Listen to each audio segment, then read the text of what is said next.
दोस्तों, सपने में सांप का दिखना कोई साधारण बात नहीं है। इसके पीछे गहरा अध्यात्म और रहस्य छिपा होता है। प्रत्येक मनुष्य को इस विषय में अवश्य जान लेना चाहिए। इसीलिए आप भी इस वीडियो को अंत तक जरूर देखें। इस प्राचीन कथा में बहुत ही ज्ञानवर्धक बातें बताई गई हैं, जिन्हें सुनकर आपको भी महत्वपूर्ण ज्ञान की प्राप्ति होगी। तो चलिए आपको सुनाते हैं वह कथा। प्राचीन काल की बात है। उत्तर दिशा के विशाल पर्वत श्रृंखला के निकट एक भव्य राज्य था, जिसका नाम वर्धनपुर था। वहां के महाराज सोमवर्धन अपनी न्यायप्रियता और पराक्रम के लिए विख्यात थे। उनकी प्रजा उन्हें देवतुल्य मानकर आदर करती थी। राजमहल में शंख ध्वनि और वीर गाथाओं का गायन प्रतिदिन प्रतिपल गूंजता था। किंतु एक रात्रि महाराज सोमवर्धन को एक ऐसा स्वप्न आया जिसने उनके हृदय में भय का संचार कर दिया। उस स्वप्न में उन्होंने एक विशाल नाग देखा जो उनकी छाती पर आ बैठा था। उस नाग के नेत्र अग्निमय थे। उसकी काले रंग की आभा और फन से निकलती भयंकर फुफकार ने राजा को भीतर तक कंपा दिया। तभी वो स्वप्न टूट गया और राजा हाफते हुए जाग गए। रात्रि के अंतिम प्रहर में राजा का मन अशांत हो उठा था। प्रचुर वैभव के स्वामी होते हुए भी राजा डर में डूबे थे। वहीं बैठकर राजा उस भयानक स्वप्न के विषय में सोच रहे थे। उन्हें ऐसा प्रतीत हो रहा था मानो कोई अलौकिक संदेश उन्हें मिला हो। प्रातः काल होने पर राजा ने मंत्रियों को बुलवाया और स्वप्न का संपूर्ण वर्णन किया, लेकिन मंत्री भी इस स्वप्न का रहस्य जानने में असमर्थ थे। तभी राजगुरु ने परामर्श दिया कि इस विषय में मुनि आस्तिक जी का मत अत्यंत महत्वपूर्ण हो सकता है, क्योंकि मुनि आस्तिक नाग और सपनों से जुड़े गढ़ अर्थों के झाता माने जाते थे। फिर राजा अगले ही दिन मुनि आस्तिक के आश्रम पहुंचे। ये आश्रम अपने शांत वातावरण और तपस्वियों की समाधि से उपजे दिव्य तेज के लिए प्रसिद्ध था। वहां पहुंचकर राजा ने हाथ जोड़कर मुनि आस्तिक को प्रणाम किया और अपना स्वप्न विस्तार से सुनाया। हे मुनिव, कल रात्रि को मैंने अत्यंत भयानक स्वप्न देखा। एक भयानक काला नाग मेरी छाती पर बैठकर फूंदकार कर रहा था। ऐसा लगा मुझे साक्षात काल ही निगलने के लिए आया है। उस सांप का भयंकर रूप देखकर मैं अत्यंत भयभीत हूं। कृपा करके मुझे इस स्वप्न का अर्थ बताइए। क्या मेरी मृत्यु का समय निकट है? मुनि आस्तिक जी ने राजा को प्रेम पूर्वक देखा। वे एक कृपालु और दयालु महात्मा थे, जिनके मुख मंडल पर सदैव सौम्यता चमकती रहती थी। उन्होंने राजा को धीरज बंधाया और कहा, है राजन, स्वप्नों की प्रकृति बड़ी ही रहस्यमयी है। अनेक बार वे हमें भविष्य के संकेत देते हैं। कुछ बार वे हमारे मन के भय अथवा भावनाओं का प्रतिबिंब होते हैं, तो कभी किसी दैवी संदेश के द्योतक भी बन जाते हैं। आपका स्वप्न अत्यंत विशिष्ट है, क्योंकि आपको नाग ने छाती पर बैठकर दर्शन दिया है। इस विषय में नागराज वासुकी से प्राप्त दिव्य ज्ञान ही हमारा पथ प्रदर्शन कर सकता है।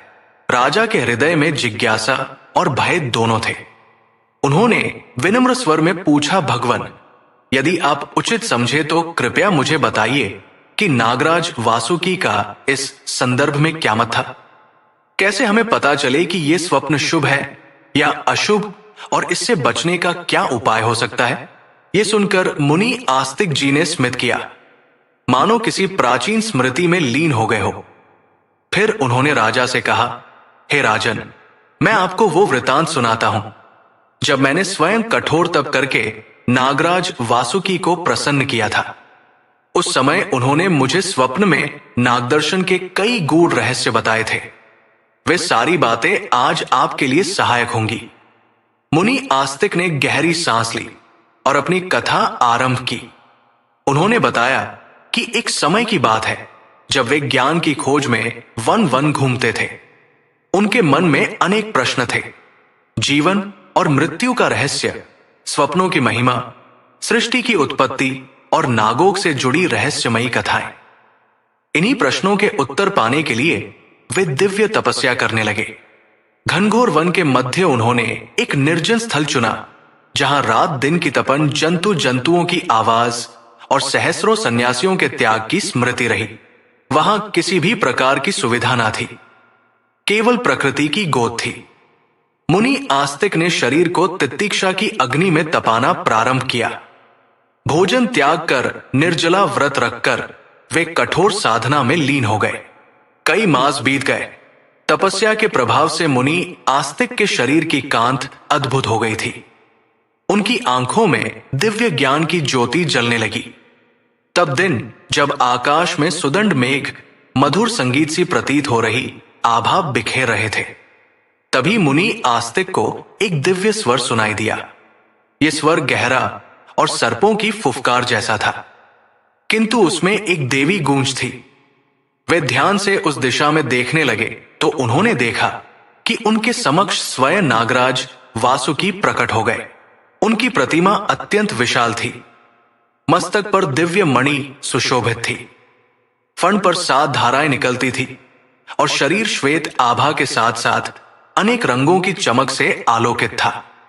नागराज वासुकी ने अपनी वाणी में कहा है, आस्तिक मुनि, तुम्हारी साधना ने मुझे प्रसन्न किया है। तुमने कठिन तप करके अपनी आत्मा को परिष्कृत किया है। बताओ तुम्हारी जिज्ञासा क्या है?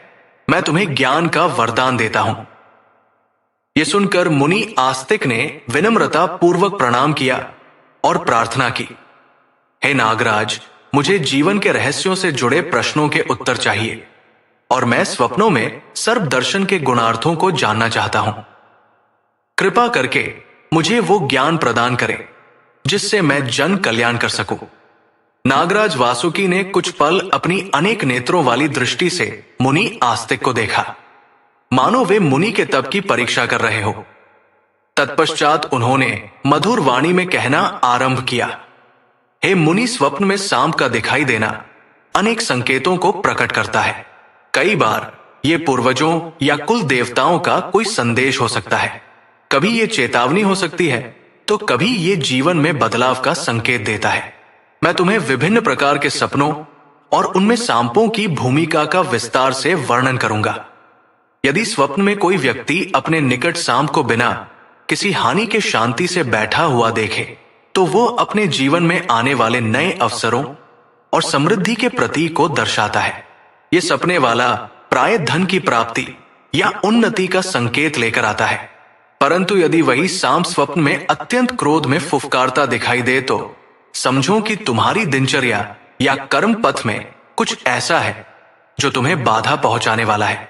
सबसे महत्वपूर्ण स्थिति है सांप का काटना। यदि स्वप्न में सांप डसे और व्यक्ति पीड़ा महसूस करे तो ये इस बात का द्योतक है कि जीवन में कोई कठिन संकट, रोग या विपत्ति आ सकती है। परंतु यदि सांप काट कर चला जाए और स्वप्न दृष्टा को दर्द ना हो तो यह संकेत देता है कि आने वाली समस्या टल सकती है या वो किसी गंभीर हानि में परिवर्तित होने से पहले ही तुम्हारे सतर्क हो जाने से टल जाएगी।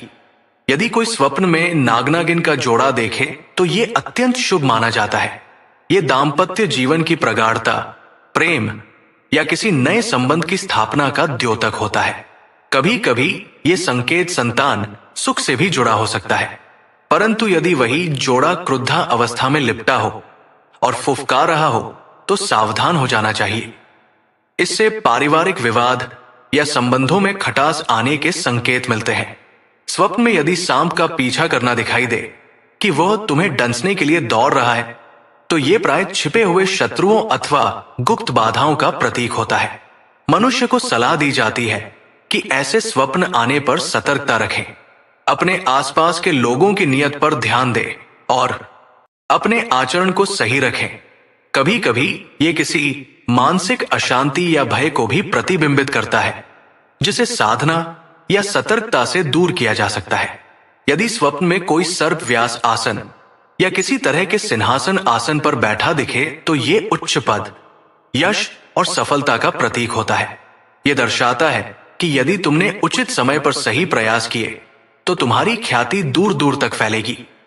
लेकिन यदि वही सांप आसन से उतरकर गायब हो जाए या भाग जाए तो संभावित सफलता हाथ से छूट जाने का संकेत हो सकता है। तब अधिक सावधानी की आवश्यकता है। सपने में बिल में नाग को देखना एक गहरा संकेत है। बिल में सर्प का दर्शन करना कभी कभी गुप्त धन या दबी हुई प्रतिभा के प्रकट होने का द्योतक होता है। किंतु यदि नाग बिल के भीतर से क्रोध में बाहर आ रहा हो तो समझो तुम्हारे आसपास कोई विघ्न उपस्थित है जिसे शांत करना चाहिए। इसका दूसरा पहलू यह भी है कि यदि नाग बिल में ही रह जाए और तुम्हें नुकसान न पहुंचाए तो वो तुम्हारे मन में छुपी हुई शक्ति जिसे अब भी बाहर नहीं लाया गया उसका रूपक हो सकता है। कभी कभी सपने में सांपों का एक झुंड दिखाई देता है जो इधर उधर रेंगते हुए भयभीत करता है।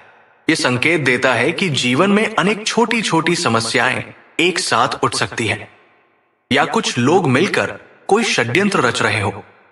ऐसे स्वप्न के बाद मनुष्य को अत्यंत सावधान रहकर अपने कार्य सिद्ध करने चाहिए तथा जहां आवश्यक हो वहां सच्चाई और ईमानदारी से काम लेना चाहिए। हे मुनि, यदि लाल रंग के सांप का स्वप्न में आना उग्र ऊर्जा का प्रतीक है। यह किसी नए कार्य की शुरुआत, आवेश या दृढ़ संकल्प की ओर संकेत कर सकता है। काले रंग का सांप देखने का अर्थ है जीवन में छिपा हुआ डर या कोई गहरा रहस्य सामने आ सकता है। ये कभी कभी अवसाद या मानसिक दुविधा का प्रतीक भी होता है।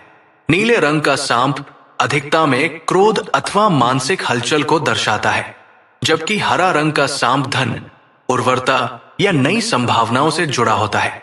सफेद रंग का सर्प अत्यंत पवित्र माना गया है। ये शुभ समाचार, आध्यात्मिक प्रगति या कोई देव संदेश का प्रतीक हो सकता है।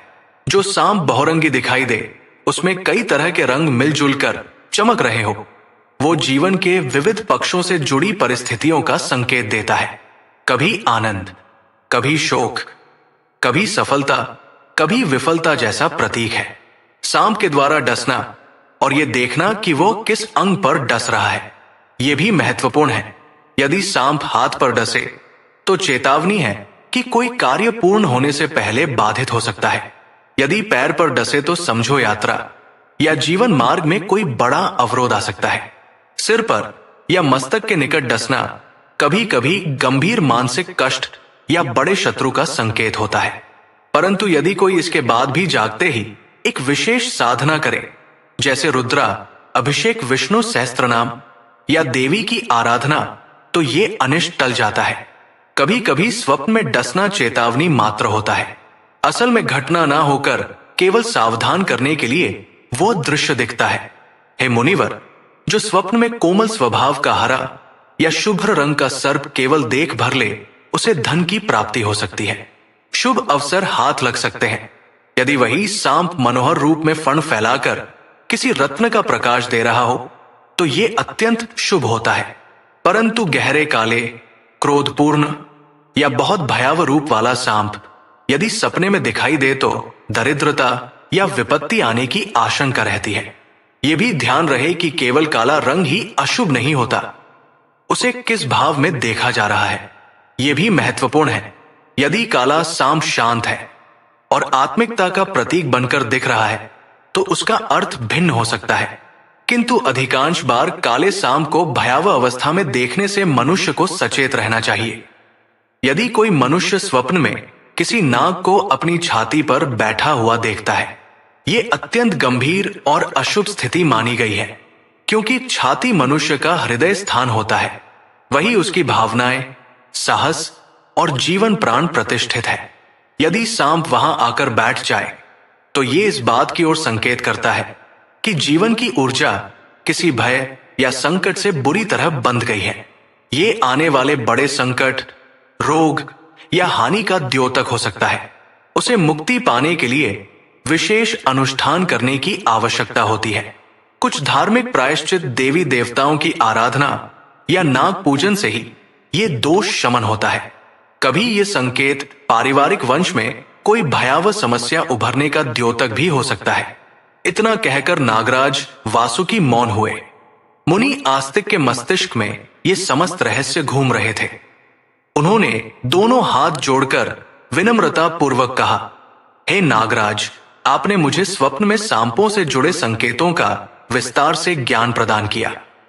अब मुझे बताइए, कोई मनुष्य यदि अशुभ स्थिति में सांप के दर्शन करे तो वो इससे मुक्ति कैसे पाए? इस पर नागराज वासुकी बोले, इसके लिए मनुष्य को अपने पापों का प्रायश्चित दान पुण्य तथा विशेष रूप से नाग पूजन करना चाहिए। शिव पार्वती की आराधना या सर्प जीवों के प्रति दयाभाव रखकर निर्जीव सर्प प्रतिमा का दुग्धा अभिषेक करना तथा ब्राह्मणों या विद्वानों को दान दक्षिणा प्रदान करना श्रेयस्कर होता है। साथ ही गोदान, अन्नदान और हरि कीर्तन इत्यादि करने पर भी अनिष्ट टल जाता है, यदि मनुष्य अपने अहंकार और क्रोध पर विजय प्राप्त करे।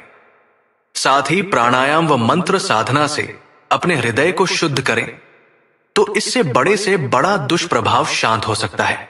ध्यान रहे कि शुभ कर्मों के बिना भय का निवारण नहीं होता। इतना कहकर नागराज वासुकी अंतर्ध्य हो गए और मुनि आस्तिक को अद्भुत शांति का अनुभव हुआ। उन्होंने अनुभव किया कि इस ज्ञान को लोक कल्याण के लिए उपयोग करना ही उनका धर्म है। तभी से वे मनुष्यों को स्वप्न और उनके रहस्यों के बारे में बताने लगे। विशेषकर सांपों के प्रतीकवाद को समझाकर उन्हें भय मुक्त करने का प्रयत्न करने लगे। मुनि आस्तिक के द्वारा कही गई ये कथा सुनकर राजा सोमवर्धन को लगा मानो उनके हृदय में उजाले की एक किरण प्रवेश कर गई हो। उन्होंने धीरे से पूछा है, मुनिवर, इसका अर्थ तो ये हुआ कि मेरे सपने में जो नाग मेरी छाती पर बैठा दिखा वो अत्यंत अशुभ संकेत है। क्या मेरे जीवन पर कोई बड़ा संकट आने वाला है? मुनि आस्तिक ने सिर हिलाते हुए उत्तर दिया, हे राजन, ये निश्चित रूप से एक चेतावनी है, किंतु आप घबराएं नहीं। नागराज वासुकी ने जो उपाय बताए थे उन्हें अपनाकर आप इस अनिष्ट से बच सकते हैं। अब भी आपके पास समय है, क्योंकि स्वप्न हमें पूर्व सूचना प्रदान करते हैं। अतः उचित साधना और दान पुण्य से आप इस संकट को टाल सकते हैं। राजा ने मुनि आस्तिक से शीघ्र ही उन सभी अनुष्ठानों, दान और पूजन की विधि पूछी। मुनि आस्तिक बोले, आपको शीघ्र ही प्रथम तो अपने द्वारा किए गए किसी भी अधर्म का प्रायश्चित करना होगा। यदि कभी अनजाने में किसी ब्राह्मण का अपमान हुआ हो या प्रजा पर कोई अनुचित अत्याचार हुआ हो तो उसे स्वीकार करके उनका क्षमा प्रार्थी बनना होगा। द्वितीय, नाग पूजन और शिव पार्वती की आराधना करें। श्रावण मास में शिवलिंग पर जलधारा अर्पित करें। नाग पंचमी के दिन सर्पों को दुग्ध और अन्य सामग्रियां समर्पित करें।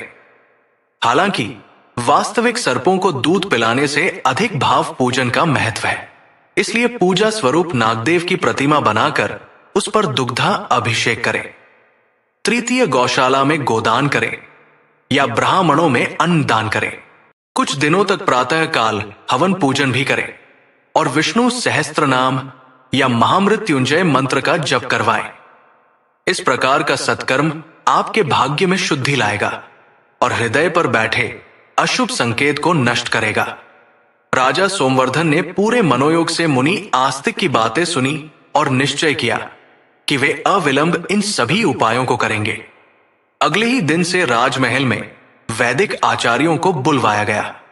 राजमहल के प्रांगण में एक विशाल यज्ञशाला बनाई गई और वहां शिव पार्वती का पूजन आरंभ हुआ।